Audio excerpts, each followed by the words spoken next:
Revolt Nation, this week on Breakfast Club Extra, the Brilliant Idiots explore nightclub culture, Angela Yee answers your emails, and lip service talks losing your virginity with DJ Kid and La Brittany. Alright, but first, our man Donnell Rawlings hits the street to find out how important race is to dating. Check it out.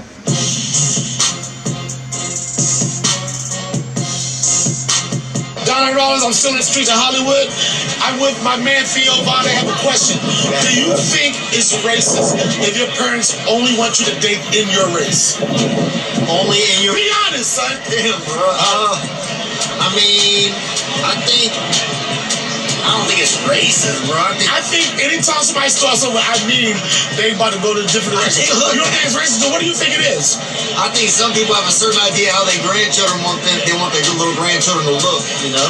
Would you have an issue if your kid, your future kid, wanted to date outside his race? How would that make you feel? Oh, look, Daddy, I'll go deep in the dark, girl. You feel me? Oh, no, too much information. That's the sign of jungle fever nobody wants to talk about. Get out of here, son. There's only black guys and white chicks. We don't want to hear that. No! Donnell Rawlings, unofficial fourth member of the Breakfast Club. The question of the day for Too Soon. Is it racist if your parents only want you to date inside your race? Yes. True? I think so, yeah, true. And why so?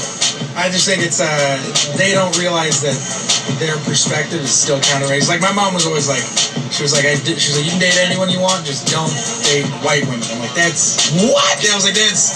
I would be ruined if my mother ever said, don't date white women. It ruined me. Oh, no.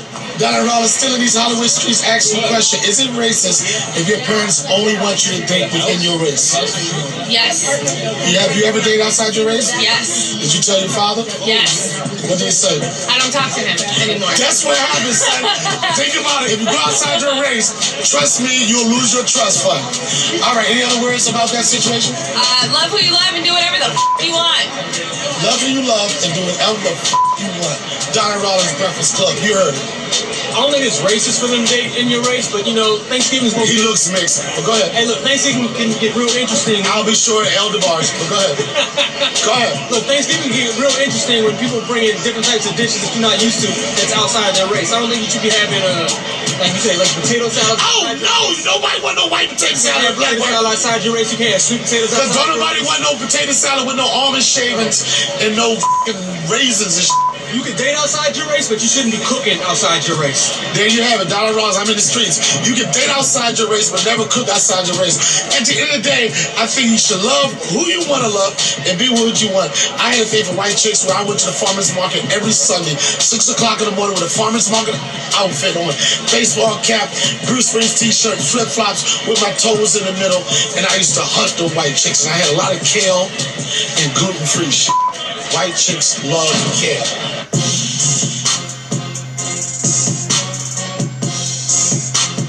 Is it racist if I want my child to date only my race? I think it is. If my son or daughter wants somebody outside of their race, and if they love them, I'm not gonna be upset at them. You know, I can't tell anybody who to love. If that's who they love, go for it. If it works for you, it works for me.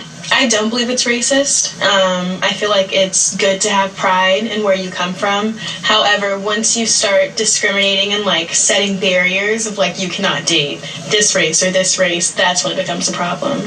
But I do understand like wanting to have a connection with someone, whether it be from your culture, your religion. So I don't believe that's racist. Straight up, if you want your kid dating your soul race, I think it's racist. I think you should allow your kid to date whoever they want and let them explore their options, you know? Do I think that parents wanting their children to date the same race as them, is that racist? No, I just think it's a preference. It depends. I feel like if, say, I was to bring home a white guy and my parents just dislike them solely because he's white, then yeah, I feel like that's prejudice. But if they have a preference like, oh, if you can, like, you know, date within your race, I don't think that's racist. No, I don't think so. It's people's preference to do what they want to do. Like, I don't want my daughter dating a broke guy, so I guess I'm racist against broke guys. I don't want my son, I don't want my son, you know, being with a gold digger or stuff like that, so I'm racist against gold diggers, so whatever you feel like is best. I don't think that it's racist if you decide to only date with inside of your race. If you feel like you're only attracted to your race, that's your preference. But I don't feel like your parents should have I don't feel like your parents should enforce you to date only within your race.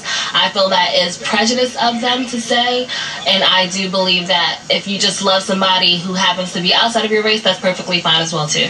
I don't think it's racist, but I do think it's prejudice. I think that the difference is you may not want them to date outside of their race, but if you try to stop them from dating outside of their race, then that's racism. I do not think that is racist. I think people have preference as far as who they want their child to be with, if they want their bloodline to continue. But at the end of the day, we're all mixed. We all have something in our blood. I just don't think it's racist. I just think it's trying to stick to the grain.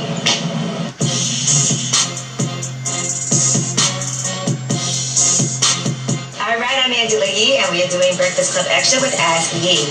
I have a question. I have a good friend who is really into a guy who she's so into that she neglects herself and her kids. It's getting to the point that it's draining, but for the sake of her kids and the hope that she'll wake up and get her life together, I don't want to bail out on her because I feel it would make me a bad friend. But it hurts and it's draining to just sit and watch her actions. Advice? It's literally 2 a.m. in Alabama, and I am up thinking about this. Well, I can see how that could be really hurtful because you're a good friend for not leaving her in that time, because I know sometimes our friends get into a relationship and neglect everything else, and a lot of times that's their own insecurity, feeling like they have to hold on to this and go above and beyond because they don't want that man to leave them.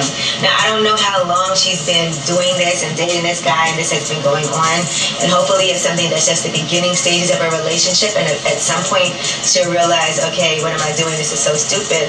But it's time for you to have a heart-to-heart with her, and I know that's hard to do too because you don't want her to feel like she doesn't want to come to you. You don't want to feel like she thinks that you're a hater or any of those things. But if it's about her kids, any man that she's dating should want her to make sure that she takes care of her kids, because that's a reflection of who she is as a person. That should always come first. So you really need to make sure that you step up to the plate and let her know, listen, forget everything else, like your kids are feeling a certain way, and I don't know if you noticed this, but give her specific examples. You know, you missed this, you put him before your kids when it came to this, and if you're in a relationship that is a balance, the two of you are making each other better, then he should be with you, helping you do those things with your kids, and making sure you look good and take care of yourself.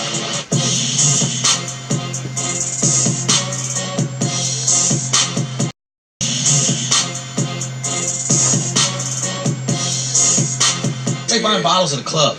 I want to talk about that because what's the guy's name? Dame Dash. He had made a great point, and it really blew my mind. It's not about Firefest. Bottles ruined nightclubs. Oh, yeah. They ruined. And I might have to do a little more listening to Dame, bro, because I remember he was saying that thing like, you know, if you don't have your own boss, you're a slave or something. He wasn't wrong, though. Dame was wrong about one thing in that Breakfast Club interview. What's that? And I've talked to him about that. You can't just on people who have jobs. That was my issue. And he has since amended that and said, you know, he wasn't right with saying that, because if I was his employee, you'd be upset. I'd be upset. Like, that's how you look at me. You know what I'm saying? Like, every boss needs. I think it was communication. I think his issue was communication. What we should aspire to, right. Bro. And I was listening to him, just little clips of him on the Nick Cannon podcast or show or whatever it is. Bro, he had some fucking bars, man. He really kind of understood humanity in a lot of ways. So it's like he was talking about how bottles killed a nightclub. Did you know that like 75% to 90% of these nightclubs in New York City are staged? What do you mean? Like when you go to One Oak, right? And you see not only the tables, but the girls there, they're all paid to be there. What do you mean? Like the bottle girls? No, not the girls giving you the bottles. The girls that are at the tables for the bottles. So this is how it works, right? She broke the whole Okay. So you go to One Oak, right? Okay.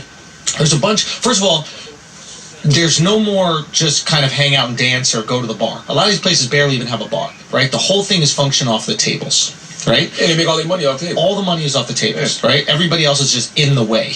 If you ever go to a place and you're not at a table, you're literally in the way. I still think you make more money off the regular bar, but you make a lot of guaranteed money off the tables. No. All of it is off tables. That's where the business is, right? So what they do is this. They have promoters, and there's 2 tiers of promoters. Mm-hmm. One promoter gets paid to bring models there, basically, right? I don't know. And the promoters have a table, and they get like $200 a model.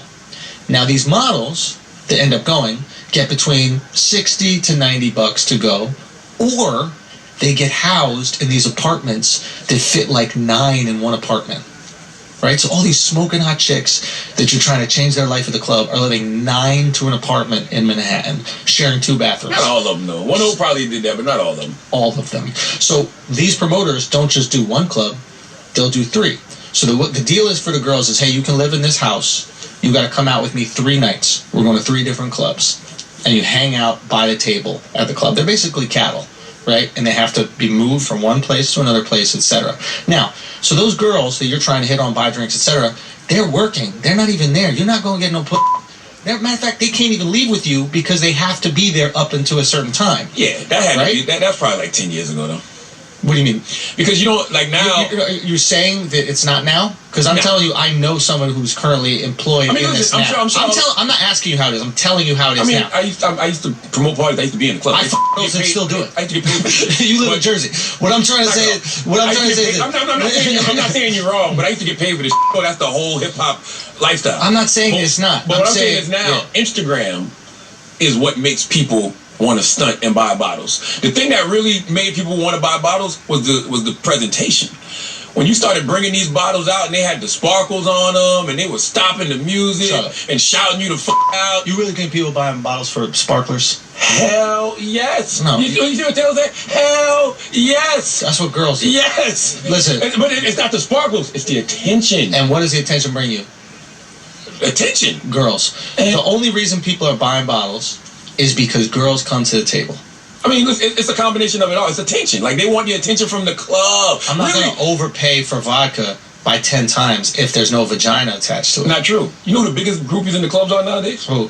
Guys. You know who's rushing to be in the VIP sections? Clubs, you know who's rushing? You know who's rushing to be in the VIP sections? Yeah. Dudes. Not you know mine. who the hottest dude in the VIP is right now? Who? Meek Mill. If you get rushed to be in the VIP section and stay next to Meek Mill and take a picture, you are the man. Sure. Okay, that's fair in terms of celebrity. I'm just saying the way that the clubs function, right? So it's like, the reason why we're buying bottles is so we can have a table to sit. There's no other seating in the club at all, and everybody's just kind of like in the way or maybe at the bar, etc. And the girls are going to gravitate towards the tables because they can dance on the couches, etc. But now it's completely staged, and what they do is they have a couple premier tables in the club that are minimum $10,000 entry, whatever. Yeah, and it's just big though. Yeah, of course. But a lot of people don't know this. You know this. You're in the game, but a lot of people might not know it. And those tables are always purchased by like tourists. Somebody coming from Dubai, someone coming from Mexico, someone come from Miami, some big money out of town people. No like regular folks. There was a time in New York where you could go out and like a couple people bought bottles, maybe they didn't, but you could meet girls at the club, like it was fine. Now all the girls there are paid. Everything's fake. It depends too though. It depends who's in the club. Like rappers, athletes, they still buy tables. Drug dealers definitely still buy tables. And it depends where you at. If they go to Miami, they buying tables. Like these same dudes in New York who may not buy a table at One Oak, they're gonna buy a table in. Sure, we have to, right? Yeah. Like if I'm in Vegas with somebody for a bachelor party or something, you buy the table because that's what the custom is now, right? That's like almost the expectation. But we're overpaying so much to be in this completely staged environment. Lil Mo just said this on the Breakfast Club. Lil Mo was talking about how she went to the fight, the AB Pacquiao fight, and after the fight, she wanted to go to Dre's. Dre's. But it was $15,000 a table, dude. And she was like, well, I'm not paying that. She was like, and Adrian Broner's not going, so I'm not going. But it's also a minimum of people that can be at the table with you. So that's the other way they do. Maximum too. Yeah. Right? They're like, it's $15,000, but you can't have more than 8 people, and it's got to be X amount of dudes. It's like it's a complete. It's a hustle, bro. It's bullshit hustle. No, main reason I always feel stupid buying a bottle in the club, which I never do anymore. Right. But I always felt stupid because you buy a bottle of, say, Remy in the club. It's $40-$50 in the liquor store, and it's $300 and like that never made any sense. It never made any economical sense. Dave Dattel's got a really funny joke. He's like, instead of buying a $300 bottle of Meet Girls, why don't you just hand girls $300?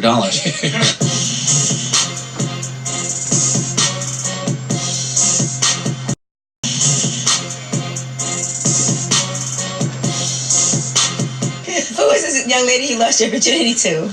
Puerto Rican chick, of course. Mm-hmm. What do you mean, of course? L'Oreal's offended. I know. What the hell? Puerto Ricans, they're the best, I tell you. Okay, don't do that. Well, the thing that's crazy, I didn't know you had to pull out, so she got pregnant.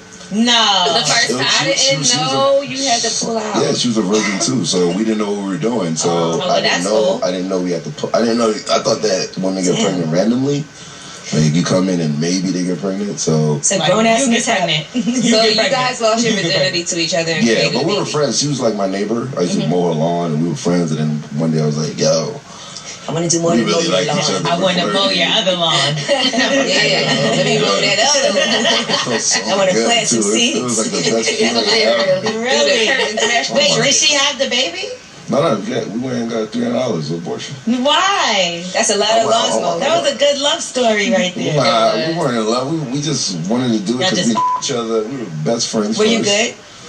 I was like doing weird shit. Like, What is that? She was on top Do of it me. again, rabbit She got on top her first time? Wow, that's amazing. No, I It wasn't her first I fought time. to get in, and when I got in, I just fought. It wasn't her first time. To get in. And she's riding. I was watching some movie, I don't know, and then I just tried to emulate like the white guy and the white chick, and then I was like, did it last long or it was over quick? no, it was long. It was like, oh my god, I thought it would never end, and then we had to hurry up because her parents was coming home. So Damn, it's a long time. her parents' house, and then she got pregnant, and then we told her older sister that she's pregnant, and then she paid for the abortion. Oh wow! So you didn't even pay for it? I was fucking 19. Hold on. He was 19, fresh out of Catholic school. You were school. mowing lawns. You were 19. It was $300. Come on. I was going to Scenery Post. I was a bum. I was a college student. And it was the 70s. Oh, not the 70s. That's what you said before. I was 70s. He's in the 70s, baby. He said he was born in the 70s. Crazy. Yeah, but those days. But that was 7. You just described the whole 70s porn scenario. Sound like the Wonder Years. Now, Liberty's alive longer than that. Liberty, you remember your first time? Yes. Was it like that or? No. How old were you? I was 14. No, this is crazy. I feel like a. I was 13. That's late. That was a little late. No, they had done this poll, right? They asked men and women if you could change how you lost your virginity and when would you? Mm-hmm. I would. I don't think, listen, the first time, I don't think we really did it. I think we just was like humping on each other. Like, I don't think it really went inside. So you didn't break your hymen or nothing? Yeah, I don't really think he inserted. I feel like I had sex for years and it didn't even feel good. I think we just make it like in the beginning when I first started having sex, it didn't feel good. The first time I had sex, I thought it was terrible. I was like, what is all it was painful. Like it just wasn't. I was like, maybe I just don't. I don't know. Maybe I can't have sex. I stopped having sex. I don't know. No. Yeah, because it didn't feel good. It felt good. It hurt. It did not feel good. It didn't feel good. It didn't feel like it feels now. But that's what I'm saying. Like, nothing like now. It didn't feel like it feels now, but it didn't hurt. So, Liberty, you just kept doing it though, because you were in a relationship. Yeah, I kept doing it, and I got pregnant by my first, my baby daddy. Is my first. Wow. There you go. The young love. That could have been you. We ain't together no more though. So how long did you guys stay together? We were together for like 3 years. We were so young. Like actually when I was pregnant, we weren't even together. Like I told him I was pregnant when I was like 8 months pregnant. Everybody found out I was pregnant when I was 8 months pregnant. Because you were showing? My mother, my father, everybody. I was showing, but like I just didn't tell nobody. Why though? Why'd you wait? I think I was just afraid. You were in denial, probably. I was 15. Oh, yeah. Oh, okay. Well, that makes sense. Yeah, and I had my son in October, and I have told everyone in September. How were they mad? Yeah. Well, how was he? How did he react when you told him that you were pregnant? He was like excited. Like him and his family, like they were really supportive. Oh, well, that's positive at least. It was like I didn't really know what to expect. You know, my dad. It was so embarrassing, y'all. My daddy drove me over to their house, knocked on their door. Him and his grandparents. He lived with his grandmother at the time. Knocked on the door and told him like, my daughter is pregnant. And I'm just standing there looking dumb, like. And they were like, okay, you know. And I hadn't been to the doctor. I hadn't done any prenatal care or anything. Wow. So yeah, I had 30 days. I was going to the doctor 3 times a week. My mother was driving me back and forth. Like my parents were shocked. They were hurt. Like, cause my mother especially, she was like, she put me and my sister on such high pedestals. Like my daughters, my beautiful, smart daughters, you know. So when that happened, it was like her world was kind of crushed. But y'all should have seen my baby shower, y'all. It was full of 13, 14, 15-year-old kids, packed from front to back. It was wasn't it? It was banging. My baby shower was so lit, y'all. It was crazy. But yeah, you know, I have a really supportive family, so I've been blessed to still be able to do everything that I want to do. I graduated from school. I dropped out of college, you know, to pursue music, and here I am now. How long did you take until you knew you were pregnant, though?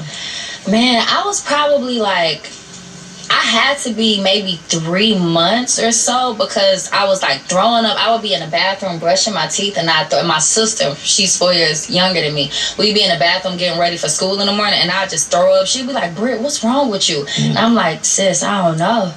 I don't know, you know, but then I wasn't having periods, so I'm like, oh, shit. I know what's going on. I know. Like, I know. This getting real. I know yo first was pissed. Yeah, that was her first time, and she got pregnant, then had to have an abortion. I would have never wanted to have sex again after that. Right.